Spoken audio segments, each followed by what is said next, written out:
Bismillahirrahmanirrahim. Assalamualaikum warahmatullahi wabarakatuh.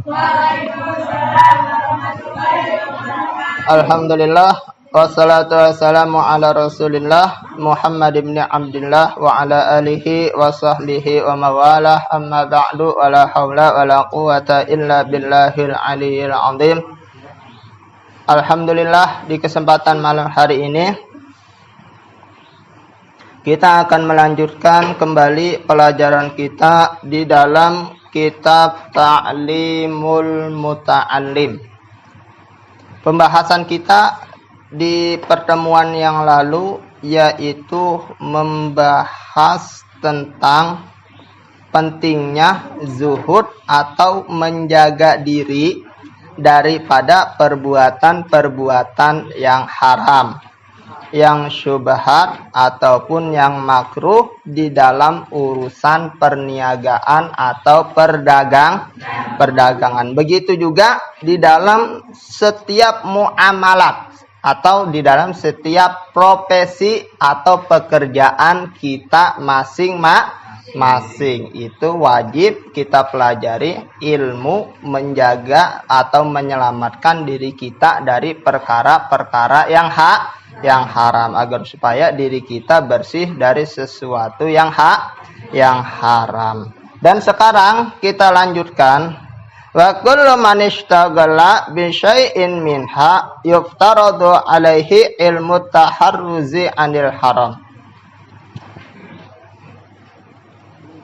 Wa kullu man ishtaghala bi syai'in minha, dan setiap orang yang sibuk dengan sesuatu daripadanya, haknya ini kembali di dalam apa yang sudah kita sebutkan tadi, di dalam urusan perniagaan, perdagangan, ataupun di dalam setiap pekerjaan profesi kita masing-masing. Nah, setiap pekerjaan yang kita lakukan, apapun itu pekerjaan kita, yuftaradu alaihi ilmu taharruzi anil harami fihi, maka difardukan bagi kita untuk mempelajari ilmu untuk menjaga diri kita daripada sesuatu yang haram, ya.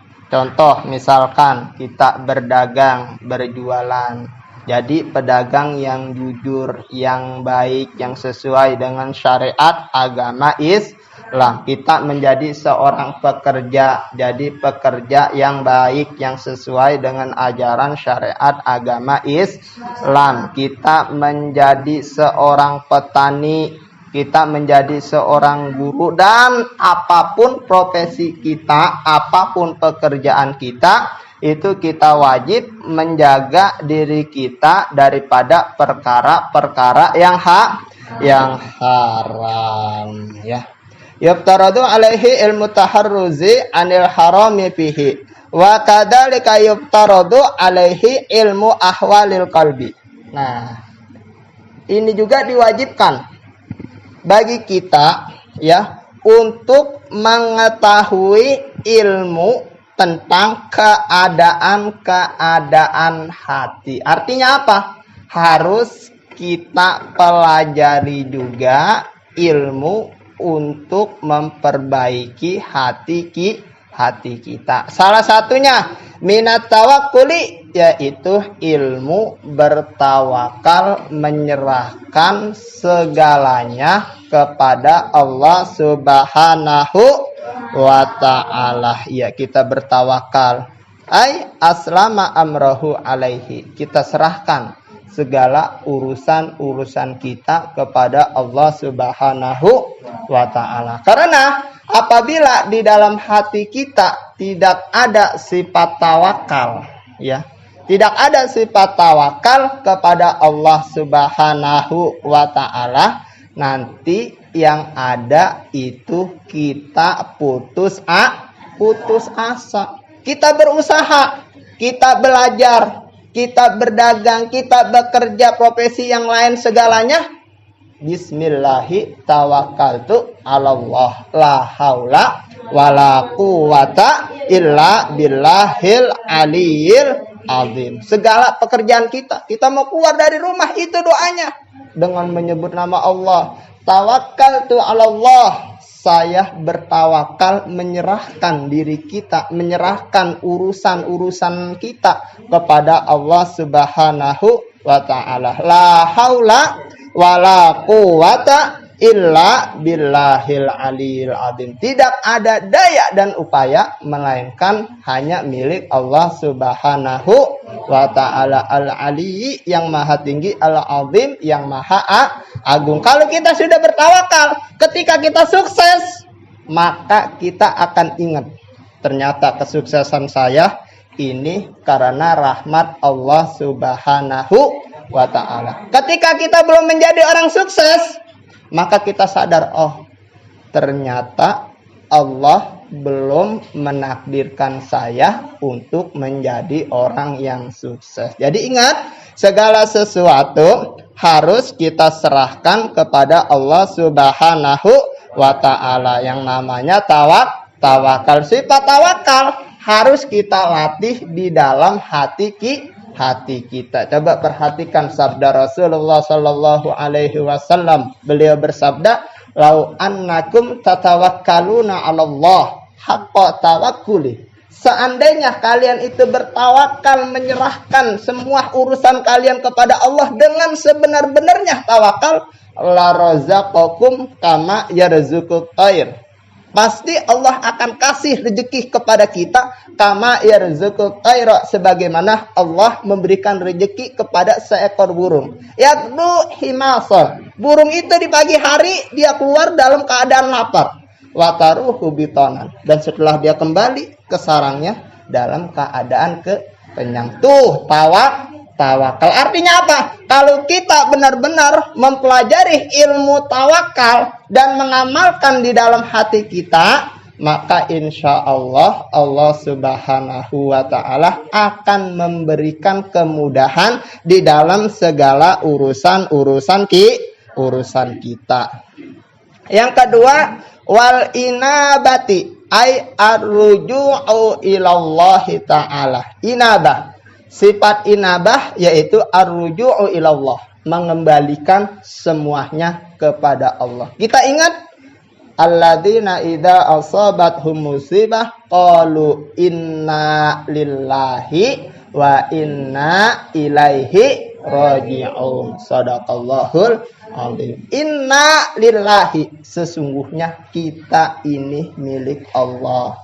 Apa yang kita punya ini milik Allah. Keluarga kita milik Allah. Harta kita milik Allah. Apapun yang kita punya, kesehatan anggota tubuh kita, semuanya milik Allah. Bahkan nyawa kita juga milik Allah. Wa inna ilaihi raji'un. Dan sesungguhnya kita ini akan kembali kepada Allah Subhanahu wa ta'ala. Nah, ketika kita menanamkan sifat inabah atau mengembalikan semuanya kepada Allah, maka di situ kita berarti sudah melatih hati kita untuk menyerahkan segala sesuatu yang ada pada diri kita kepada Allah. Karena pada hakikatnya apa yang kita miliki itu bukan miliki kita, itu hanyalah amanat titipan yang dipercayakan oleh Allah Subhanahu wa ta'ala untuk kita. Kalau kita jadi orang pinter, jangan jadi orang pinter yang sombong. Kalau kita jadi orang kaya, jangan jadi orang kaya yang sombong. Kalau kita jadi pejabat, jangan jadi pejabat yang sombong. Karena semuanya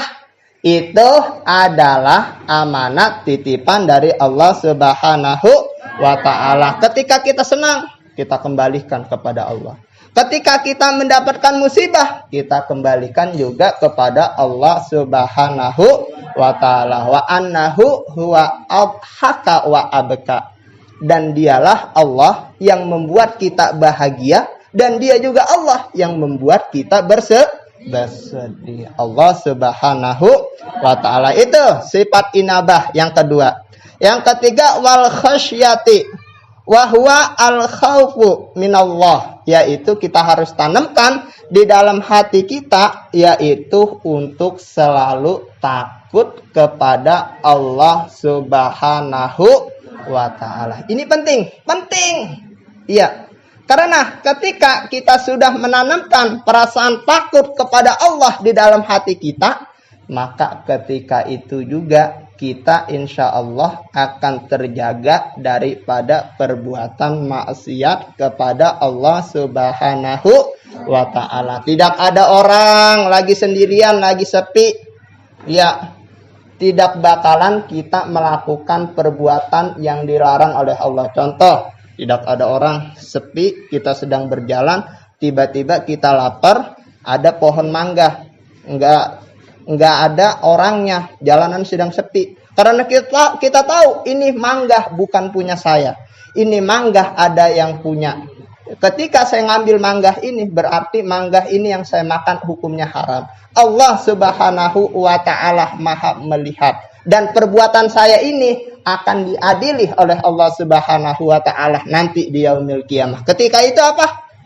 Berarti sudah ada perasaan khasyah, perasaan sifat takut kita kepada Allah Subhanahu wa ta'ala. Kalau kita nggak takut kepada Allah, ya udah, semau kita mau sholat kayak kagak, mau judi atau bagaimana, berbuatan maksiat, taat semau kita. Karena apa? Karena kita tidak takut kepada Allah.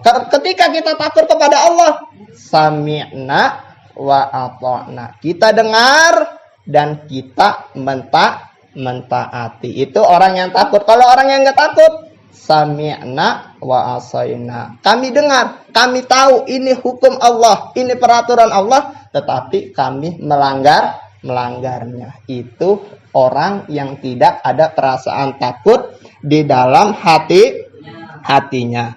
Kemudian yang keempat, waridho, yaitu sifat ridho, artinya senang bihukmillah wa qadaihi, dengan hukum-hukum Allah dan dengan takdir Allah. Jangan kita tidak senang. Hidup susah banget. Hidup bodoh banget. Udah belajar kayaknya nggak pintar-pintar. Saya udah bekerja mati-matian ke sono kemari mencari rezeki, tapi tetap begini aja, hidup nggak berubah-berubah.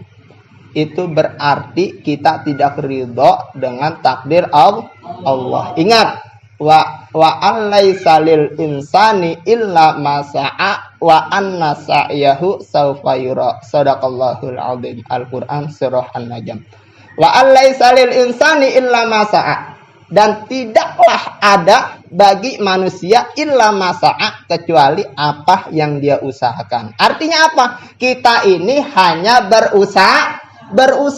Selebihnya kita serahkan kepada Allah Subhanahu wa ta'ala. Karena segala sesuatu, dari rezeki kita, ya, dari amal perbuatan kita, dari ajal kita hidup bahagia atau hidup tidak bahagia, itu sudah menjadi kudrat dan iradatnya Allah Subhanahu wa ta'ala. Akan tetapi kita tidak tahu, ya, apa yang ditakdirkan oleh Allah untuk kita. Makanya di situ dijelaskan dalam Al-Qur'an, innallaha la yughayyiru ma biqaumin hatta yughayyiru ma bi anfusihim. Shadaqallahul azim. Allah tidak akan merubah nasib kita kecuali kita yang merubah sendiri. Itu secara singkatnya. Kalau kita belum pintar, kita berusaha untuk pintar. Bagaimana? Rajin belajar dan lain sebagainya, ya. Itu kita sifat yang keempat. Sifat apa? Ridho dengan hukum dan qadanya Allah Subhanahu wa ta'ala. Fa innahu waqi'un fi jami'il ahwal. Karena sifat-sifat yang tadi disebutkan itu terjadi di dalam setiap keadaan. Yang pertama tadi apa? Bertawakal, berserah diri kepada Allah. Yang kedua, al-inabah, ar-ruju'u ilallah, mengembalikan semuanya kepada Allah. Yang ketiga, maaf ya. Yang ketiga, al-khasyatu, takut kepada Allah. Yang keempat, waridho, ridho dengan kudrat dan iradatnya, qada dan qadarnya Allah Subhanahu wa ta'ala, dan sifat-sifat yang lainnya. Alhamdulillahirabbil alamin. Ilahuna wallahu a'lam bishawab.